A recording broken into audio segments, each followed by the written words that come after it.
Hello everyone, I am Mr. Disturbing, and I am here to help you today. I know you use this video to fall asleep, so before that, like the video and subscribe to the channel. Also, where are you from and what time are you watching? Now get comfortable and relax.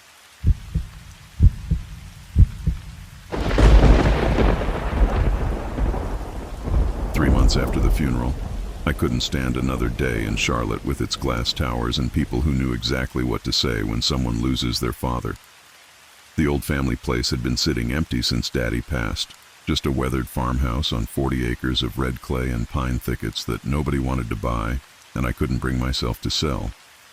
The January cold hit different in the country, not the sharp urban bite I'd grown used to, but something that crept through the floorboards and settled in your bones like an old memory. I'd forgotten how quiet it could get out here, where the nearest neighbor lived a half-mile down a dirt road that turned to soup when it rained. The silence felt heavier than I remembered, pressing against the windows like something waiting to be let in. I'd been there maybe a week when I found the first one. The rabbit hung from the fence post behind the barn, white fur stark against the gray morning sky. No blood on the ground beneath it, no signs of struggle in the frost-hardened mud. Just this perfect little corpse suspended there, like some kind of offering, its eyes clouded but its body unmarked except for two small punctures at the base of its skull. The sight of it made my stomach turn, not because of the death itself, but because of how clean it looked, how purposeful. I buried it in the back field where Daddy used to grow tobacco, before the bottom fell out of that market too. The ground fought me, frozen solid in some places and muddy as sin in others, and by the time I finished, my hands were raw and my breath came in sharp puffs that hung in the air like cigarette smoke. That night I heard the sound for the first time. If you've ever walked a Carolina swamp road in January, you'll know that kind of stillness that settles over everything when the temperature drops and the world holds its breath. Every crack of a branch, every rustle of dead leaves carries farther than it should, and your ears start picking up sounds that might not be there at all. But this was different. This was the sound of something moving through the kudzu wall behind the house, something too big to be a possum and too quiet to be a deer. I stood at the kitchen window with a cup of coffee gone cold in my hands, watching the darkness beyond the porch light. The sound stopped and started, stopped and started, like whatever was making it had learned to be patient, like it was listening back. The next morning brought more dead things. A crow this time, perched on the mailbox with its wings spread wide and its head tilted at an angle that made my skin crawl. Same story as the rabbit, no blood, just those two small holes and eyes that looked like black marbles. I knocked it into the ditch with a stick and tried not to think about how its feathers had felt brittle as autumn leaves under my fingers. The old-timers at Melvin's General Store watched me with the kind of careful attention reserved for outsiders in trouble, though I'd spent half my childhood summers here and knew most of their names.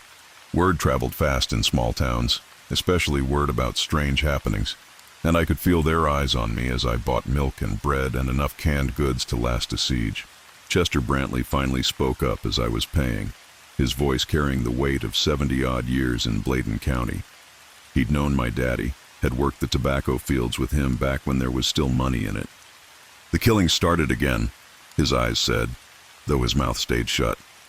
"Same as it was 30 years back, when you was just a boy." I remembered those summers differently than the adults did, remembered the excitement of whispered stories about the beast, and the way grown men would check their rifles twice before heading out to hunt. But I also remembered the fear underneath it all, the way conversations would stop when children entered the room and the careful way people looked over their shoulders when they walked to their cars after dark. Back at the house, I pulled out Daddy's old hunting rifle and cleaned it with hands that shook more than I cared to admit. The smell of gun oil brought back memories of early mornings in the blind, waiting for deer that never came, learning patience from a man who'd had it beaten into him by 40 years of farming land that barely wanted to be farmed. The third night I saw it, I'd fallen asleep in Daddy's old recliner with the rifle across my knees. Television playing some late-night movie I wasn't watching. The sound that woke me wasn't the familiar rustling from the kudzu wall, but something else entirely. A low, wet noise like someone trying to clear their throat underwater. It was coming from the front porch. The floorboards creaked under my weight as I made my way to the window, rifle heavy in my hands. The porch light cast a yellow circle on the weathered boards, and just at the edge of that circle, something moved. It looked like a dog at first glance, maybe a coyote, but the proportions were all wrong. Too long in the legs, too narrow through the chest, with a head that seemed both too small and too large for its body. Its fur was matted and dark, almost black in the dim light. And when it turned to look at the window, its eyes reflected the porch light like coins at the bottom of a well. But it was the way it moved that made my blood run cold, not the loping gait of a wild animal, but something more deliberate, more thoughtful. It stepped around the scattered dog toys Daddy had never gotten around to throwing away, avoided the loose board that always squeaked, placed its feet with the careful precision of something that had been watching the house long enough to learn its secrets. I raised the rifle, but my hands were shaking so badly I couldn't hold it steady. The thing on the porch tilted its head like it was listening to something I couldn't hear, then opened its mouth and made that wet, throaty sound again. Only this time it almost sounded like words. Almost sounded like my name. It vanished into the darkness beyond the porch light before I could convince myself to pull the trigger, leaving behind only the lingering smell of wet earth and something else, something organic and wrong that made me think of roadkill baking in summer heat. I didn't sleep for the next 2 days. Instead, I walked the property lines, looking for signs, for tracks, for anything that might explain what I'd seen. The pine thickets were thick enough to hide an army, and the red clay held footprints like a signature book. But whatever had been on my porch left no trace of its passing. Even the smell was gone, though I could still taste it in the back of my throat when I breathed too deeply. The killing had spread to the neighbors' places by then. Tom Medlin's prize rooster, found hanging from his chicken coop like a feathered scarecrow. The Williamsons' goats, 3 of them arranged in a neat line along their back fence, each one drained dry but otherwise untouched. Word was that similar things were happening all over the county, that people were starting to lock their doors at night and keep their children inside after dark. But it was the sounds that really got to people. The mimicry. Mrs. Henderson swore she heard her dead husband calling to her from the tobacco barn behind her house. Voice clear as day, but wrong somehow, like an echo of an echo. The Russell's boy claimed something had been scratching at his bedroom window and whispering his name in his own voice like a recording played backward. Even the preacher at First Baptist mentioned strange noises during his Wednesday night sermon, though he was careful to couch it in talk of spiritual warfare and the devil's deceptions. I started hearing my daddy's voice on the 4th night.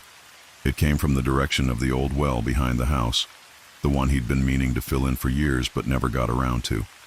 Just my name at first, spoken in that careful way he'd had when he was trying not to wake my mother, back when she was still alive and still sleeping in the bedroom upstairs. Then longer phrases, things he used to say when I was small and the world seemed bigger and more dangerous than it does now. "Come on, son, time to bring the cows in. Watch your step on them loose boards. You're getting too old to be scared of the dark." I knew it wasn't him. Knew it the same way you know the difference between a photograph and the real thing, even when the photograph is perfect.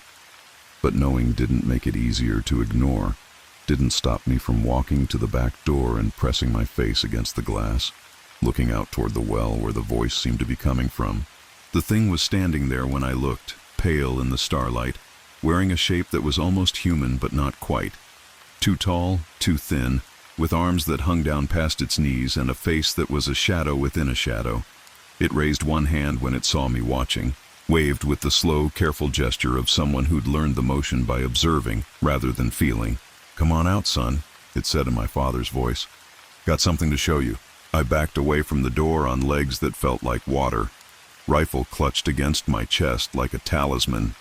The voice followed me through the house, growing fainter but never quite disappearing, calling my name in tones that grew less and less like Daddy's and more like something trying to remember how human voices were supposed to work. The next morning, I found fresh claw marks on the back door, 4 parallel gouges in the old wood that went deep enough to show the grain underneath. They were too big to be from a dog, too deliberately placed to be accidental damage. When I ran my fingers along them, splinters came away bloody, and I realized that whatever had made them had been testing the strength of the door, seeing how much pressure it would take to break through. I called my cousin Jake in Wilmington that afternoon, told him I was thinking of selling the place after all, maybe moving back to Charlotte where the streetlights kept the darkness at bay. He offered to drive up and help me pack. But I told him I needed a few more days to sort through Daddy's things, to decide what was worth keeping and what could be left behind. Truth was, I couldn't leave. Not yet. Something about the situation felt unfinished, like a conversation cut off in the middle of an important sentence. The rational part of my mind knew I should pack my bags and drive away, let whatever was happening in Bladen County happen without me. But there was another part, a deeper part that remembered childhood summers and the stories the old-timers used to tell about things that belonged to the land and wouldn't be moved by human convenience. The dream started that night. I was walking through the pine thickets behind the house, following a path I'd never seen before, but somehow knew by heart. The trees grew thicker as I walked, their branches interlocking overhead like the ribs of some enormous skeleton, blocking out the sky until the only light came from a pale glow somewhere ahead. The sound of my footsteps was muffled by pine needles and dead leaves, and every breath I took tasted of resin and decay. The path led to a clearing where the old well should have been, but instead of the crumbling brick structure I remembered, there was a hole in the ground that seemed to go down forever.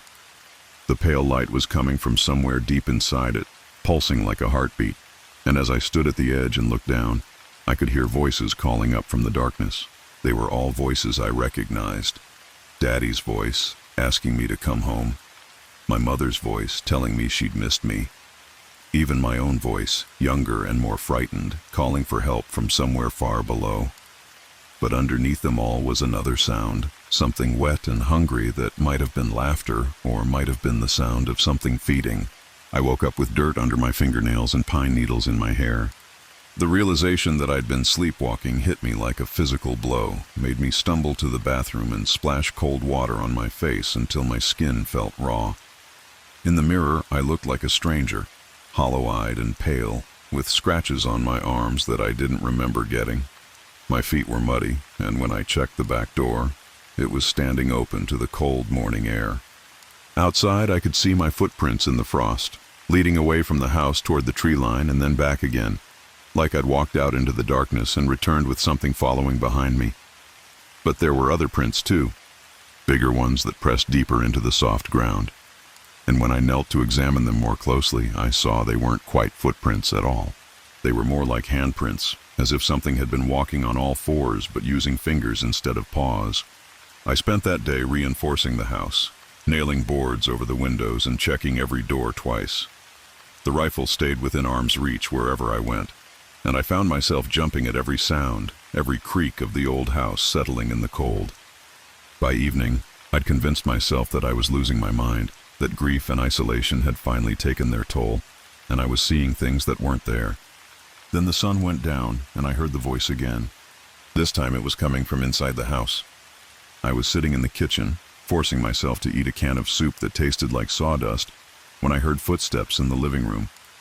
Slow, careful steps that avoided the creaky spots on the old hardwood floor, the kind of steps someone would make if they were trying not to be heard. But I could hear them anyway, could feel them in the vibration of the floorboards under my feet. The voice that followed was my mother's, pitched low and sweet the way it used to be when she'd sing me to sleep during thunderstorms. "Where are you, baby? Mama's home." I gripped the rifle so hard my knuckles went white. Watched the doorway between the kitchen and living room like it was the mouth of a cave. The footsteps had stopped, but I could feel something waiting just out of sight, patient as stone. The house felt different around me, smaller somehow, like the walls were pressing inward. "Come give Mama a hug," the voice said, and now I could hear the wrongness in it. The way the words didn't quite fit together, the way human speech should. Like someone learning a foreign language from a broken recording. I stood up slowly, chair scraping against the linoleum, and raised the rifle to my shoulder. My hands were steadier than they'd been in days, and for the first time since I'd come back to Bladenboro, I felt like I knew what I was doing. The thing that stepped into the doorway wasn't my mother. It was wearing her shape the way a child might wear a Halloween costume. All the right pieces in approximately the right places, but somehow wrong in every detail that mattered. Too tall, with arms that bent at impossible angles, and a face that shifted and blurred whenever I tried to focus on it directly. Its eyes were the worst part. Not eyes at all, really, but holes where eyes should have been. dark spaces that seemed to go deeper than the skull could contain. It smiled with too many teeth and spoke in my mother's voice. "Why don't you put that gun down, honey? You know you won't shoot your mama." I pulled the trigger. The report of the rifle was deafening in the small kitchen, and the thing that wasn't my mother staggered backward, clutching at its chest. But instead of blood, what leaked through its fingers was something dark and thick, like sap from a wounded tree. It looked down at the wound with what might have been surprise, then raised its head and laughed. The sound was worse than its voice had been, worse than the wet throat-clearing noise I'd heard on the porch. It was the sound of wind through empty spaces, of hunger that had never been fed, of something so old and patient that human time meant nothing to it at all. "You can't kill what's already dead, son," it said, and now the voice was my father's again. "What's already part of the land."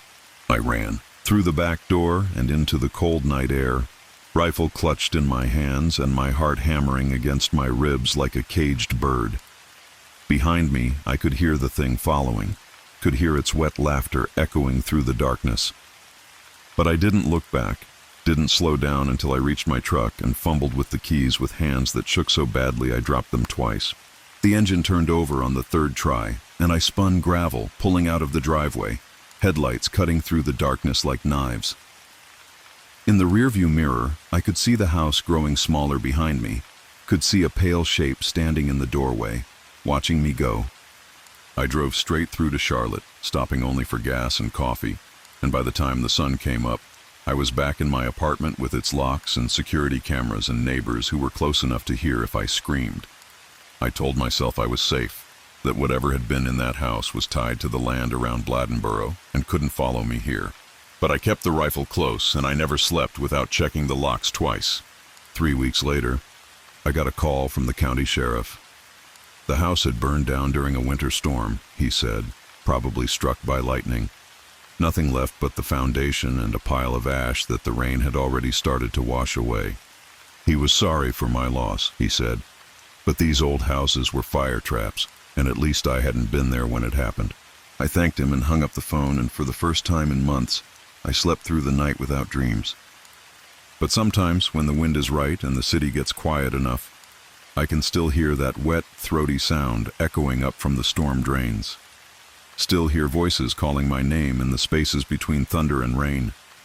And I know that whatever was in that house, whatever had been part of the land around Bladdenboro for longer than anyone could remember, didn't die in the fire. It just learned to be more patient. The killing started up again last month, according to the newspaper. Same story as always.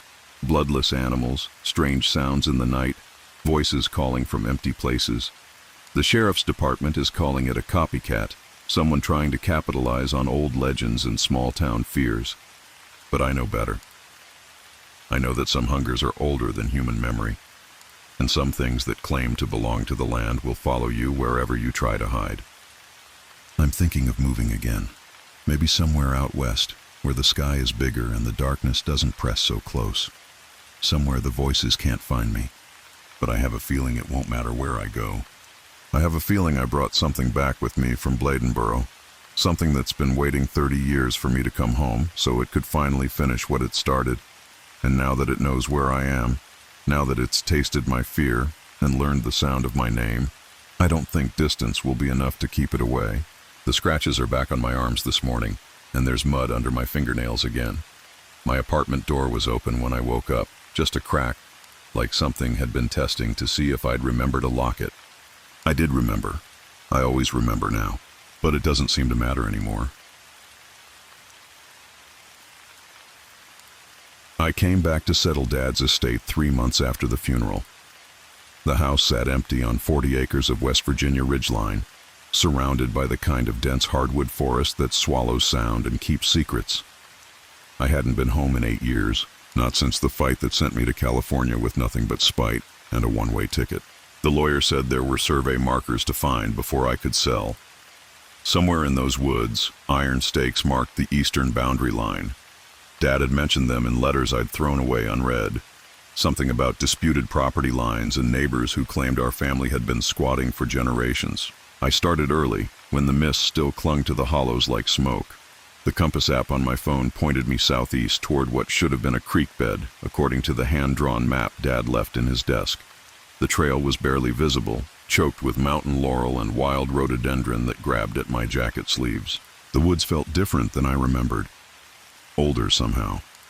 The trees grew in strange patterns, leaning away from invisible barriers, their trunks twisted into spirals that hurt to look at directly. Moss covered everything in thick velvet layers that muffled my footsteps until I moved through the forest like a ghost. By noon, I should have reached the creek.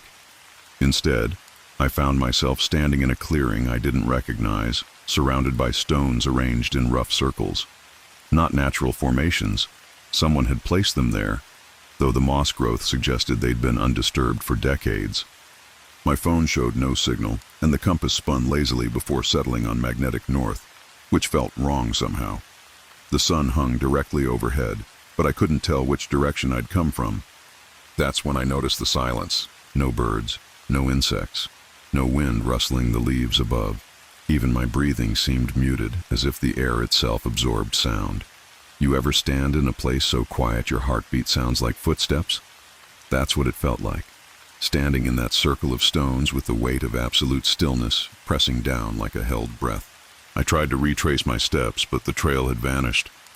Where I'd pushed through laurel thickets, I found only solid walls of green. The trees seemed to shift when I wasn't looking directly at them, their positions subtly altered, like pieces on a chessboard moved by an invisible hand. Hours passed, or maybe minutes. Time felt elastic in that place, stretching and contracting without reference points. The sun never moved from its zenith, casting no shadows to guide me. I walked in what I thought were straight lines, but kept returning to the stone circle each time from a different direction. Hours passed, or maybe minutes. Time felt elastic in that place, stretching and contracting without reference points. The sun never moved from its zenith, casting no shadows to guide me. I walked in what I thought were straight lines, but kept returning to the stone circle each time from a different direction. By the fourth return, I noticed footprints in the soft earth. My footprints, but they formed patterns that made no sense. Loops and spirals that suggested I'd been walking in impossible geometries. Paths that folded back on themselves in ways that hurt my head to contemplate. The stones had changed too. Not their positions, but their surfaces. When I first saw them, they were dark granite, typical mountain rock. Now they gleamed with veins of quartz that caught and held light, even though the sky had grown overcast. The crystals seemed to pulse with their own rhythm, slightly out of sync with my heartbeat. I sat on one of the stones to rest and check my phone again. Still no signal, but the timestamp showed 12:47 p.m. The same time it had shown when I first entered the clearing. The battery level hadn't changed either, stuck at 63%, like a broken clock. That's when I heard my father's voice. Not speaking to me, but echoing from somewhere deeper in the woods, having a conversation I couldn't quite make out. The tone was familiar, that patient way he explained things when I was small, before anger and disappointment built walls between us. I followed the sound through trees that parted like curtains, revealing a path that definitely hadn't existed moments before. The voice led me down a gentle slope toward what should have been the creek. But instead of water, I found a depression filled with fog so thick it seemed solid, like cotton stuffed into a bowl. The fog didn't move or swirl. It just sat there, perfectly still, while Dad's voice continued from somewhere within it. I stepped into the fog and immediately lost all sense of direction. Up and down became meaningless concepts. I couldn't see my feet or my hands held directly in front of my face. The fog wasn't cold or damp like normal mist. It felt electric, raising the hair on my arms and filling my mouth with the taste of copper pennies. Dad's voice grew clearer, and I realized he wasn't talking to me. He was talking to himself, the way he did in the workshop when he thought no one was listening. Working through problems, muttering half-finished thoughts about boundaries and markers, and things that didn't belong where they were.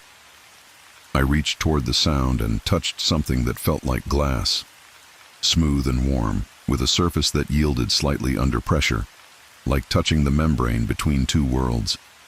Through it, I could see shapes moving in the fog, familiar but wrong, like photographs that had been overexposed until the details blurred. One of the shapes was me, but not me as I was now. Me as I'd been at 17, the day I left for California. Standing in this same fog, having this same conversation with Dad that I'd never actually had. The me that wasn't spoke words I'd always wanted to say but never found the courage for. Apologies and explanations and promises to do better. Dad's shape listened with patience I'd never earned in life, nodding at points I'd never made, forgiving sins I'd never confessed. It was the conversation we should have had, playing out in a place that existed between what was and what might have been. I pressed harder against the glass that wasn't glass, and my hand passed through. The fog rushed into my lungs, carrying the taste of regret and lost time. For a moment, I was both versions of myself, the bitter adult who'd wasted 8 years on pride, and the frightened kid who'd run away from love that felt too heavy to carry. When I pulled my hand back, the fog began to dissipate, not blowing away, but sinking into the earth like water into a sponge. The depression emptied to reveal ordinary creek bedstones and the rusted remains of a survey marker, exactly where Dad's map said it would be. My phone showed the correct time, 4:23 p.m. The compass pointed steadily north. The silence had lifted, replaced by normal forest sounds, wind in the leaves, distant bird calls, the rustle of small animals in the underbrush. I found the other markers easily after that, following trails that appeared exactly when I needed them. By sunset, I'd walked the entire boundary line and documented every stake. The work Dad had asked me to do in letters I'd thrown away unread, now complete. But something had changed in those missing hours, not just in the woods, but in me. The anger I'd carried for 8 years felt lighter somehow, worn smooth like river stones. I could still remember every harsh word between us, every slammed door and ignored phone call, but the sharp edges had dulled. I made it back to the house just as full darkness fell. The lights I'd left on glowed warmly through the windows, welcoming me home to a place I'd spent years trying to forget. Inside, I found the letters I'd thrown away scattered across the kitchen table, though I distinctly remembered leaving them in the trash. They were different now. Not the words themselves, but their meaning. Where I'd once read criticism and disappointment, I now saw concern and invitation. The same sentences, but filtered through something that had shifted in those lost hours among the stones and fog. I'm writing this 3 days later, sitting in Dad's chair on the front porch.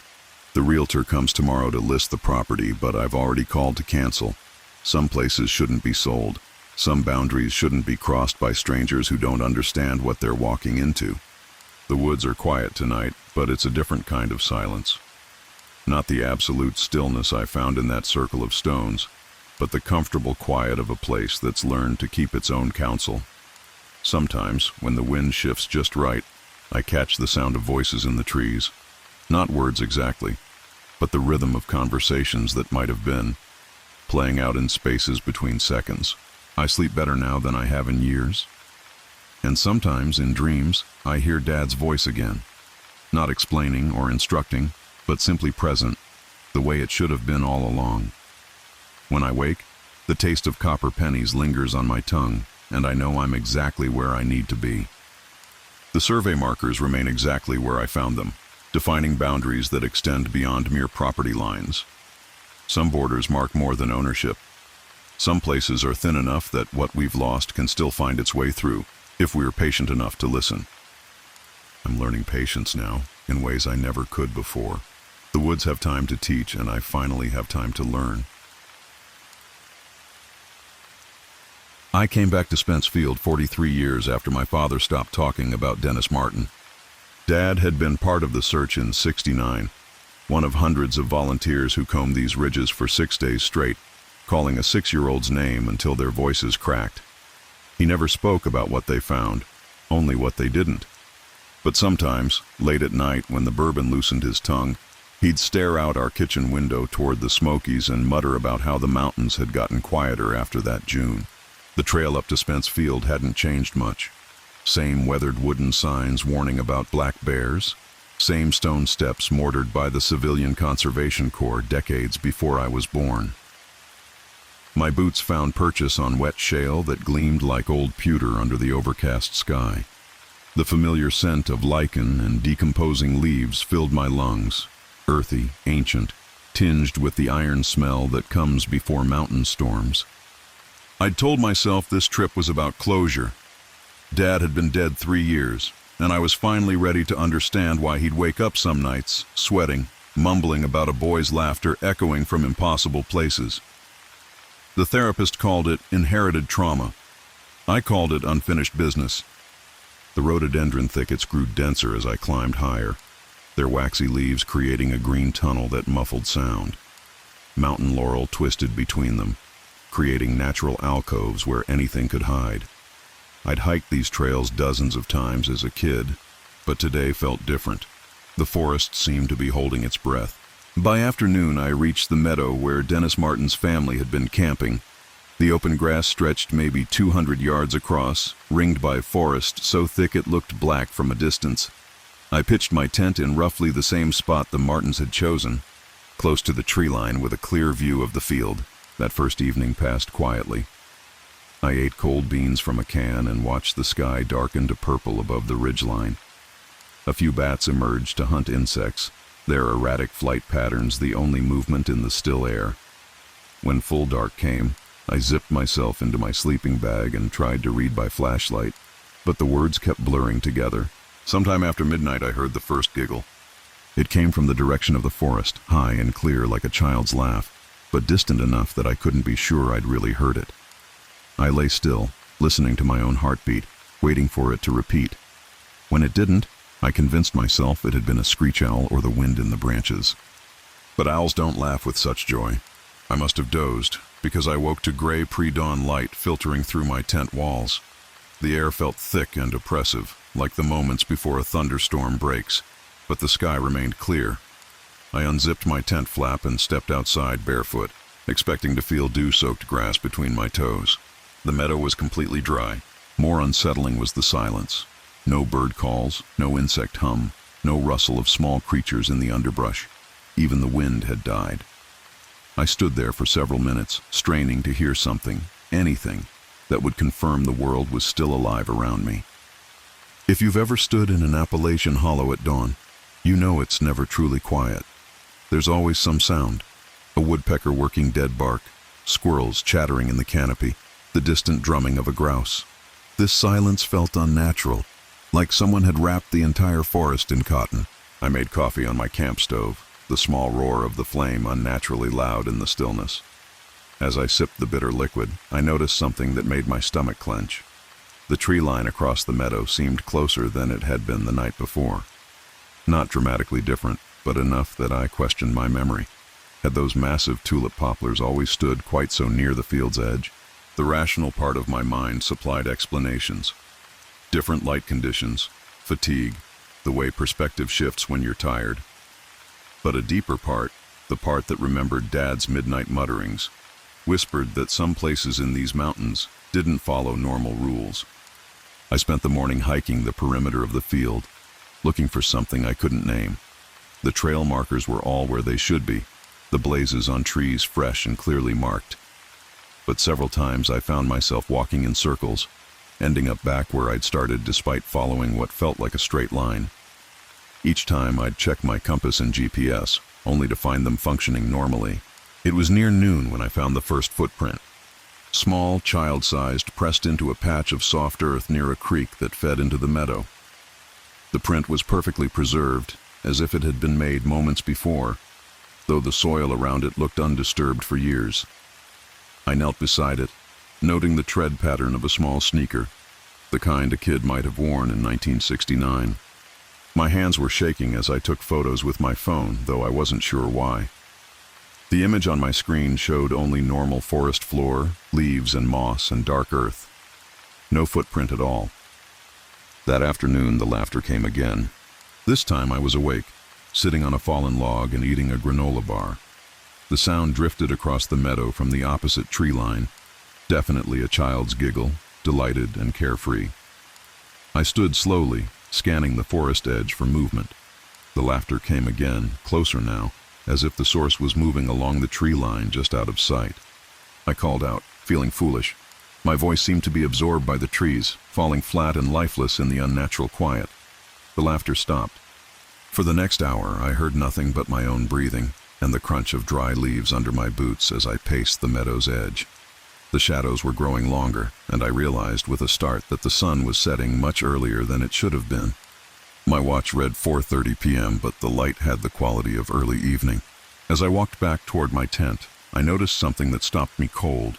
My footprints from earlier in the day were gone. The grass showed no sign of being disturbed, no trace of my morning circuit around the field. It was as if I'd never walked there at all. That night I barely slept.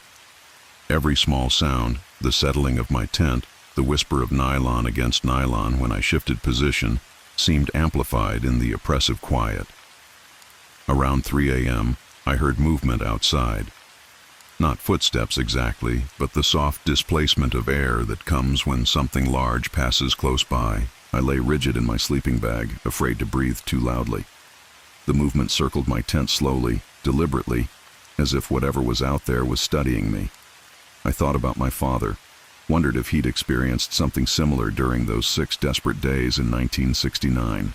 Had he lain awake in his own tent, listening to things that shouldn't exist move through the darkness? The circling stopped directly outside my tent flap. I could sense a presence there, patient and watchful. Minutes passed, or maybe hours. Time seemed elastic in that meadow, before whatever it was moved away. I didn't dare look outside until morning. Dawn brought no relief.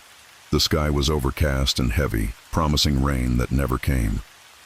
The oppressive silence continued, broken only by that distant, impossible laughter that seemed to come from everywhere and nowhere at once. I tried to eat breakfast, but the food tasted like ash in my mouth. It was while I was breaking camp that I saw him. A small figure at the far edge of the meadow, partially hidden by the shadow of a massive oak tree. A boy, maybe 6 years old, wearing clothes that looked decades out of date. He stood perfectly still, watching me with an expression I couldn't read from such a distance. I dropped my pack and started walking toward him, my heart hammering against my ribs. With each step, the figure seemed to become less distinct, as if he were made of morning mist that was slowly dissipating. By the time I reached the oak tree, nothing remained but the lingering scent of something I couldn't identify, not quite wood smoke, not quite decay, but familiar in a way that made my throat tight with unshed tears. Behind the tree, pressed deep into the soft earth, was another footprint. This one was clearer than the first, showing not just the sole pattern, but the way a small foot had twisted slightly as its owner turned to run, or to hide. I knelt there for a long time, staring at that impossible print, trying to understand what I was seeing. The earth around it was old and settled, covered with years of fallen leaves, but the print itself looked fresh, as if time moved differently here, as if past and present existed in the same space. That's when I understood what my father had really been afraid of all those years. Not what had happened to Dennis Martin, but what was still happening to him. Somewhere in this meadow, in this fold between moments, a lost boy was still running, still hiding, still calling out for parents who would never hear him. And the mountain, ancient and patient, kept him safe in the only way it knew how, by making him part of itself, part of its eternal, watching silence. I left that afternoon, but I brought something with me, a heaviness in my chest that grows stronger whenever I look toward the Smokies. Sometimes, late at night, I catch myself listening for distant laughter, waiting for the sound of small feet running through grass that time forgot. My father was right about one thing. The mountains did get quieter after June of 1969. But they weren't empty. They were holding their breath, keeping a secret too vast and sad for the rest of the world to bear. I haven't been back to Spence Field since, but I think about it often. About footprints that exist outside of time. About laughter that echoes across decades. About the way some losses are too profound to ever truly end. The mountain remembers what we try to forget, and in its remembering, it offers a kind of mercy that might look cruel to those who don't understand. Sometimes mercy wears the face of a lonely child, waiting in the shadows of trees that have been growing since before the first settlers carved their names into these ancient stones. And sometimes, if you listen carefully on quiet mountain nights, you can still hear him playing in meadows where time bends and memory takes root like mountain laurel, twisted and beautiful and impossible to forget.